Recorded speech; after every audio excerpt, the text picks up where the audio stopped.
Welcome back, guys. So today we're going to watch a video called To All the Bullied and the Beautiful. It's a TEDx talk, and I love TEDx talks. And I believe it's going to be addressing bullying, which is a very serious thing. It happens on a daily basis. It's terrible. I've been bullied before. A lot of you guys probably been bullied before. It's terrible. And I believe that bullies pick on people because they're jealous of them, and they're trying to bring them down. But just remember to never change for anybody, because you are amazing the way you are. And ignore the bullies. They suck. And let's go check it out. Give this video a big, huge thumbs up. And thank you for 159,000 subscribers. You guys are amazing. And here we go. I'm ready to shed a tear. It's like one of those days where I'm prepared to shed a tear. So yeah. I'm feeling it. I'm feeling it. Okay.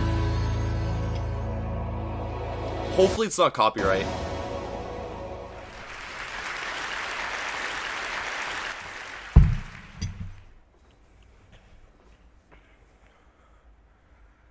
So many of you. Yeah. I get nervous in front of people too. When I was a kid, I hid my heart under the bed because my mother said, if you're not careful, someday someone's gonna break it. Take it from me, under the bed is not a good hiding spot. I know because I've been shot down so many times, I get altitude sickness just from standing up for myself. But that's what we were told. Stand up for yourself. That's hard to do if you don't know who you are. We were expected to define ourselves at such an early age. And if we didn't do it, others did it for us. Geek, fatty, slut, fag. Yep. And at the same time we were being told what we were being asked, what do you want to be when you grow up? I always thought that was an unfair question. It presupposes that we can't be what we already are. Wow. We were kids. That's true. When I was a kid, I wanted to be a man. I wanted a registered retirement savings plan that would keep me in candy long enough to make old age sweet. Yes. When I was a kid, I wanted to shave. Now, not so much. Yeah. When I was 8, I wanted to be a marine biologist. When I was 9, I saw the movie Jaws and thought to myself, no thank you. Yep. No. When I was 10, I was told that my parents left because they didn't want me. When I was 11, I wanted to be left alone. When I was 12, I wanted to die. When I was 13, I wanted to kill a kid. When I was 14, I was asked to seriously consider a career path. I said, I'd like to be a writer. And they said, choose something realistic. So I said, professional wrestler. And they said, don't be stupid. See, they asked me what I wanted to be, then told me what not to be. Wow. I wasn't the only one. That's true. That's true. We were being told that we somehow must become what we are not, sacrificing what we are to inherit the masquerade of what we will be. I was being told to accept the identity that others will give me. And I wonder what made my dreams so easy to dismiss. Granted, my dreams are shy because they're Canadian. I'm Canadian. That's awesome. Nice. My dreams are self-conscious and overly apologetic. They're standing alone at the high school dance, and they've never been kissed. See, my dreams got called names too. Silly, foolish, impossible. But I kept dreaming. I was going to be a wrestler. I had it all figured out. I was going to be the garbage man. My finishing move was going to be the trash compactor. Yes. My saying was going to be, I'm taking out the trash. Okay.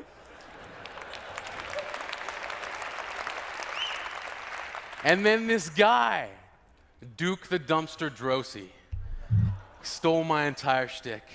I was crushed, as if by a trash compactor. Yes. I thought to myself, what now? Where do I turn? Poetry. Like a boomerang, the thing I loved came back to me. One of the first lines of poetry I can remember writing was in response to a world that demanded I hate myself. From age 15 to 18, I hated myself for becoming the thing that I loathed, a bully.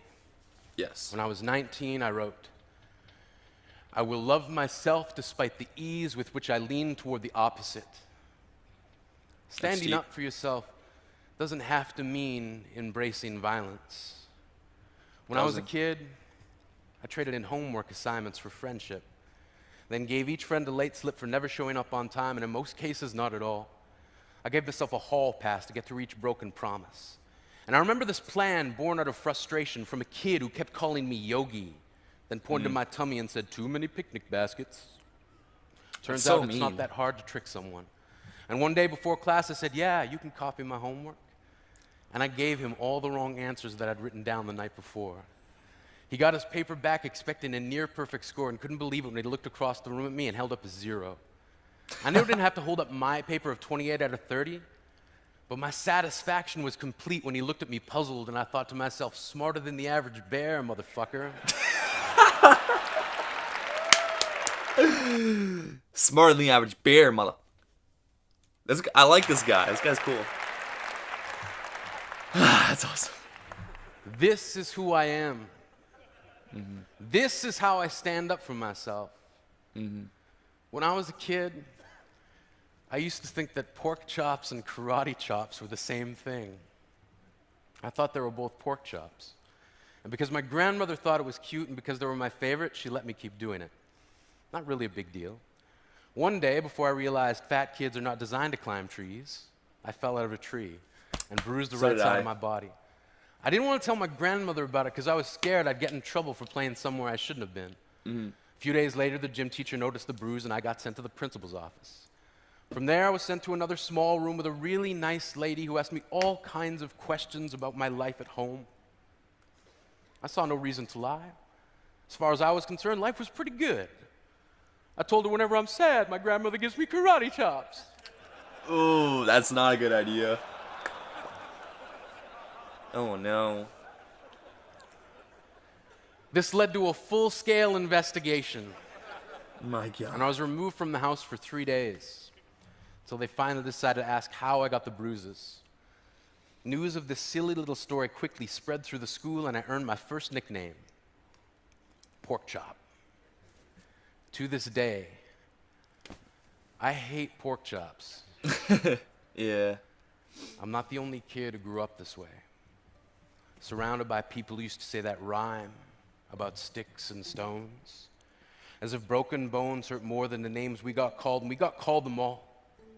So we grew up believing no one would ever fall in love with us. That we'd be lonely forever. That we'd never meet someone to make us feel like the sun was something they built for us in their tool shed. So broken heartstrings bled the blues, and we tried to empty ourselves so we'd feel nothing. Don't tell me that hurts less than a broken bone. That an ingrown life is something surgeons can cut away, that there's no way for it to metastasize. It does. She was 8 years old. Our first day of grade 3 when she got called ugly. We both got moved to the back of class so we would stop getting bombarded by spitballs. But the school halls were a battleground. We found ourselves outnumbered day after wretched day. We used to stay inside for recess because outside was worse. Outside, we'd have to rehearse running away or learn to stay still like statues, giving no clues that we were there in grade 5. They taped a sign to the front of her desk that read, "Beware of dog." That's so bad. Despite a loving husband, she doesn't think she's beautiful because of a birthmark that takes up less than half her face. Kids used to say she looks like a wrong answer that someone tried to erase but couldn't quite get the job done. And they'll never understand that she's raising 2 kids whose definition of beauty begins with the word mom. Because they see her heart before they see her skin, because they'll never always been amazing. He Wow, that's was beautiful. a broken branch grafted onto a different family tree. Adopted. Not because his parents opted for a different destiny. He was 3 when it became a mixed drink of 1 part left alone and 2 parts tragedy. Started therapy in 8th grade. Had a personality made up of tests and pills. Lived like the uphills were mountains and the downhills were cliffs. 4/5 suicidal, a tidal wave of antidepressants, and an adolescent being called pauper. 1 part because of the pills, 99 parts because of the cruelty. He tried to kill himself in grade 10 when a kid who could still go home to mom and dad had the audacity to tell him, "Get over it." As if depression is something that could be remedied by any of the contents found in a first aid kit. Wow, To yeah. this day, he has a stick of TNT lit from both ends, could describe to in detail the way the sky bends in a moment before it's about to fall. And despite an army of friends who all call him an inspiration, he remains a conversation piece between people who can't understand. Sometimes being drug-free has less to do with addiction and more to do with sanity. Wow. We weren't the only Yeah. kids who grew up this way. To this day, kids are still being called names. The classics were, hey stupid, hey spaz. Seems like every school This is has real. an arsenal of names getting updated every year. And if a kid breaks into school and no one around chooses to hear it, they make a sound. Wow. They're just background noise from a soundtrack stuck on repeat when people say things like, kids can be cruel. Every school was a big top circus tent. And the pecking order went from acrobats to lion tamers, from clowns to carnies, all of these miles ahead of who we were. We were freaks. Lobster claw boys and bearded ladies. Oddities, juggling depression and loneliness, playing solitaire, spin the bottle, trying to kiss the wounded parts of ourselves and heal. But at night, while the others slept, we kept walking the tightrope. It was practice, and yes, some of us fell. But I want to tell them that all of this is just debris left over when we finally decide to smash all the things we thought we used to be. And if you can't see anything beautiful about yourself, get a better mirror. Wow. Look a little closer, stare a little longer, because there's something inside you that made you keep trying despite everyone who told you to quit. You built a cast around your broken heart and signed it yourself. You signed it, they were wrong. Because maybe you didn't belong to a group or a clique. Maybe they decided to pick you last for basketball or everything. Maybe you used to bring bruises and broken teeth to show and tell but never told. Because how can you hold your ground if everyone around you wants to bury you beneath it? You have to believe that they were wrong. Okay. That's beautiful. They have to be wrong. Why else would we still be here? We grew up learning to cheer on the underdog because we see ourselves in them. We stem from a root planted in the belief that we are not what we were called. We are not abandoned cars stalled out and sitting empty on some highway. And if in some way we are, don't worry, we only got out to walk and get gas.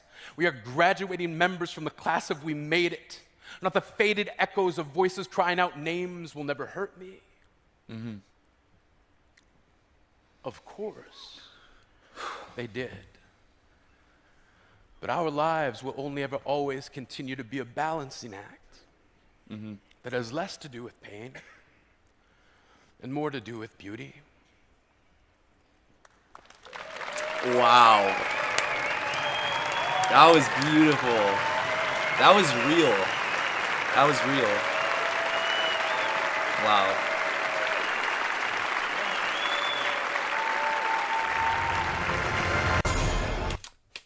One thing that really stuck out of that entire poetic, beautiful poem was they think that, like, if you say just get over it, you'll get over it just like that. But depression and mental illness is a real deep-rooted thing, and it's not as easy as everything seems. And this was really beautiful and very deep, very poetic. And you could tell he really meant it. He was tearing up, and the world tells you, like, not to follow your dreams, and they always push you down, but you have to, like, rise above everything. And, of course, another beautiful, very real, very terrible thing is that bullies will always pick on somebody. There's always somebody the bullies will pick because they're different, but being different is amazing, and you have to find out who you are, and being yourself is the most beautiful thing you could be. And just be yourself, love yourself, and don't change for anybody, and follow your dreams, and don't listen to, like, the haters, because they're not worth it. And wow, this was really beautiful. And if you want to see the full length videos in the description down below, and if you want me to react to any of your videos, leave me a comment down below with the video, and I'll go check it out. And I hope you guys have an amazing day. Thanks for watching, guys, and peace.